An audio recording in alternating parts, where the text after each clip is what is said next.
Welcome to reliable news analysis. नमस्कार, सलाम, सत श्री अकाल। मैं डॉक्टर अशोक कुमार आपके समक्ष एक करंट पॉलिटिकल अफेयर के साथ मुखातिब हूं। आज के विश्लेषण का मुद्दा है ईरान में परमाणु विस्फोट। ईरान और इजरायल के बीच पिछले 7-8 दिनों से लगातार घमासान युद्ध चल रहा है। इजरायल ने यह कहते हुए ईरान के ऊपर हमला किया कि ईरान परमाणु बम बनाने के करीब है। कुछ दिनों में या कुछ हफ्तों में ईरान कई परमाणु बम बना लेगा, यह कहते हुए इजरायल ने ईरान के ऊपर आक्रमण किया। हालांकि यह एक विचित्र बात है कि अमेरिका जिस भी किसी देश के ऊपर आक्रमण करना चाहता है तो पहले उस देश के ऊपर वेपन्स ऑफ मास डिस्ट्रक्शन यानी केमिकल वेपन्स, एटॉमिक वेपन्स इत्यादि बनाने का आरोप लगाता है और उसके बाद वो हमला करता है। अभी तक तो ईरान के ऊपर अमेरिका ने डायरेक्ट हमला नहीं किया है, लेकिन इजरायल से हमला करवाया है। इजरायल जो अमेरिका का ही एक प्रॉक्सी के तौर पर कार्य कर रहा है और इजरायल से अमेरिका ने हमला करवाया है, यह आरोप लगाते हुए कि ईरान परमाणु बम बनाने के बिल्कुल करीब है और यूरेनियम को वो प्यूरिफाई कर रहा है। यह आरोप लगाकर अमेरिका ने इजरायल को बर्बाद करके रख दिया। इसी आरोप के आधार पर इराक को अमेरिका ने नष्ट भ्रष्ट कर दिया। अब ईरान के ऊपर अमेरिका का ग्रहण लगा हुआ है। इजरायल ने कई परमाणु प्लांट जो ईरान के थे उसके ऊपर भीषण हमला किया है। हालांकि जो विभिन्न प्रकार के रिपोर्ट आते हैं उसके मुताबिक यह पता चलता है कि अभी तक ईरान की परमाणु क्षमता में कोई खास नुकसान नहीं हो सका है, क्योंकि ईरान के सभी न्यूक्लियर फैसिलिटीज जमीन से काफी नीचे हैं और इस कारण से इजरायल के हवाई हमले उसे ज्यादा प्रभावित नहीं कर पा रहे हैं। लेकिन इस बीच एक प्रमुख घटना घटित यह हुई है कि ईरान के नतांज न्यूक्लियर रिएक्टर के पास भूकंप के झटके आए हैं और इसके आधार पर पूरे संसार में डिफेंस एनालिस्ट जो हैं उनके बीच यह चर्चा गर्म है कि क्या ईरान में परमाणु विस्फोट किया गया है, परमाणु परीक्षण किया गया है। आज इसी मुद्दे के ऊपर हम लोग विश्लेषण करने जा रहे हैं। फ्रेंड्स, अगर आपने अभी तक इस चैनल को सब्सक्राइब नहीं किया है तो कृपया डिफरेंट टाइप्स के करंट अफेयर्स, पॉलिटिकल अफेयर्स इत्यादि के विश्लेषण के लिए इस चैनल को कृपया करके सब्सक्राइब करें और अगर विश्लेषण पसंद आता है तो इसे लाइक और शेयर भी करें। तो ईरान में परमाणु विस्फोट के मुद्दे पर आज हम लोग विश्लेषण करने जा रहे हैं। ईरान इजरायल के बीच युद्ध के बीच ईरान ने नतांज न्यूक्लियर प्लांट, ईरान के नतांज न्यूक्लियर प्लांट में लगभग 10 किलोमीटर की गहराई में परमाणु विस्फोट होने की आशंका व्यक्त की जा रही है, क्योंकि उस क्षेत्र में एक भूकंप आया है और उस भूकंप की गहराई लगभग 10 किलोमीटर अंदर बताई जाती है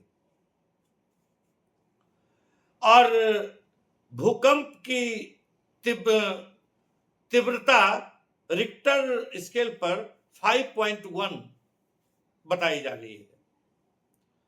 अनुमान लगाया जाता है कि नातांज न्यूक्लियर रिएक्टर के अंदर ईरान ने शायद परमाणु परीक्षण किया है। आईआरजीसी यानी ईरानियन रिवॉल्यूशनरी गार्ड कॉर्प्स ने एटम बम का परीक्षण किया है और उसी परीक्षण के चलते ये भूकंप के झटके आए हैं।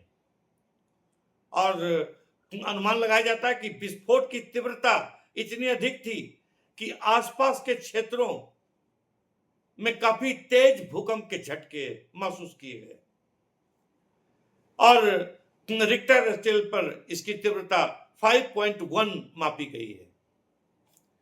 अमेरिकन भूवैज्ञानिक सर्वेक्षण की रिपोर्ट में भी इस बात की पुष्टि की गई है कि नातांज न्यूक्लियर रिएक्टर के आसपास के क्षेत्र में भी भूकंप आया है। इजराइल से जंग के बीच शुक्रवार को 20 जून 2025 को ईरान में भूकंप आया। एक दिन पहले ही तेहरान ने कहा था कि वह खतरे के दौरान अपने परमाणु कार्यक्रम पर कोई बातचीत नहीं करेगा और उसके बाद ये भूकंप का जोरदार झटका कहां आता है तो नातांज न्यूक्लियर रिएक्टर के क्षेत्र में आता है और 10 किलोमीटर की गहराई में आता है। दरअसल उत्तरी ईरान के सेमनान क्षेत्र में शुक्रवार 20 जून 2025 को 5.1 तीव्रता का शक्तिशाली भूकंप आया और इसी के आधार पर लोगों ने अनुमान लगाना प्रारंभ किया कि शायद ईरान की आईआरजीसी यानी ईरानियन रिवॉल्यूशनरी गार्ड कॉर्प्स ने परमाणु बम का परीक्षण किया है। जैसा कि हम लोग जानते हैं कि अमेरिका किसी भी वक्त ईरान के ऊपर परमाणु बम से हमला कर सकता है। इस प्रकार की कुछ गुप्त रिपोर्ट पेंटागन से लीक हुई है जिसके अंतर्गत बतलाया गया है कि अमेरिका पहले GBU-57 बम से फोर्डो न्यूक्लियर प्लांट के ऊपर हमला करेगा और कई GBU-57 के बाद अंततः टैक्टिकल न्यूक्लियर वेपन से हमला करेगा। तो हो सकता है कि इसके जवाब के लिए ईरान अपने आप को तैयार कर रहा हो और उसके पास एनरिच्ड यूरेनियम पहले ही से था तो उसका वो एक परमाणु बम के रूप में परीक्षण किया हो। तस्नीम समाचार एजेंसी के अनुसार भूकंप सेमनान से 27 किलोमीटर दूर दक्षिण पश्चिम में आया जो कि 10 किलोमीटर की गहराई में था। तो प्रश्न उठता है कि क्या ईरान ने किसी परमाणु हथियार का परीक्षण किया है?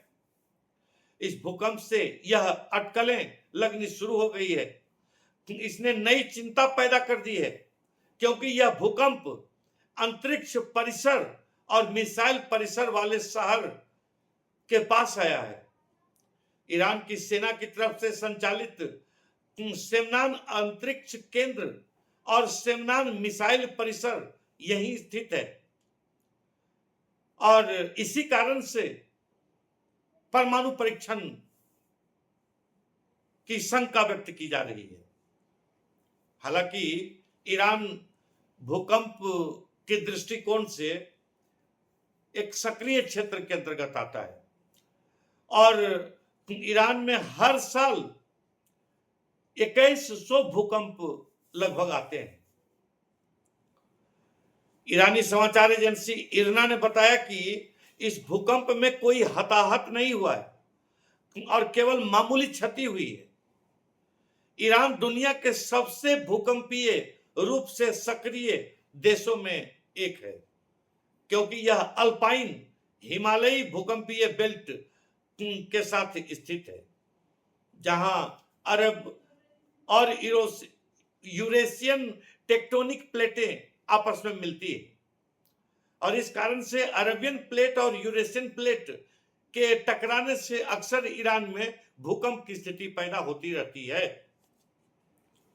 दूसरी तरफ परमाणु गतिविधियों के दौरान भूमिगत विस्फोट भूकंप को ट्रिगर कर सकते हैं।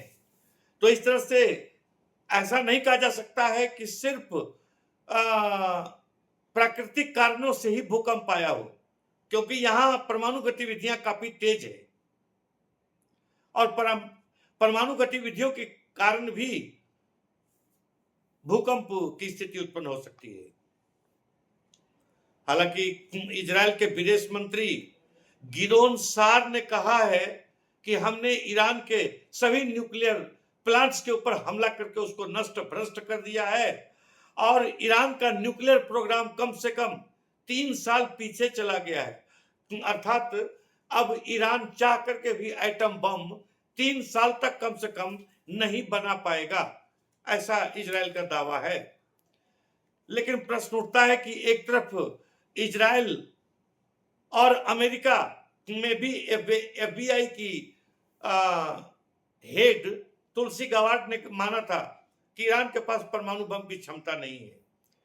इजराइल के विदेश मंत्री गिदोन सार ने भी कहा कि हमने उनके परमाणु क्षमता को नष्ट कर दिया है और अब ईरान 3 साल तक परमाणु बम बनाने की स्थिति में नहीं होगा। तो प्रश्न उठता है कि फिर जब ईरान के पास क्षमता ही नहीं है तो ये लगातार आक्रमण किस कारण से इजराइल कर रहा है ईरान के ऊपर। दूसरी तरफ अमेरिका जो ईरान की इतनी घेराबंदी कर रहा है वो किस कारण से, जब उसको मालूम है कि ईरान के पास परमाणु बम बनाने की क्षमता नहीं है, तो फिर वो इतनी घेराबंदी और इतनी तैयारी ईरान के ऊपर आक्रमण के लिए क्यों कर रहा है। इसी के साथ आज का विश्लेषण समाप्त होता है। नमस्कार।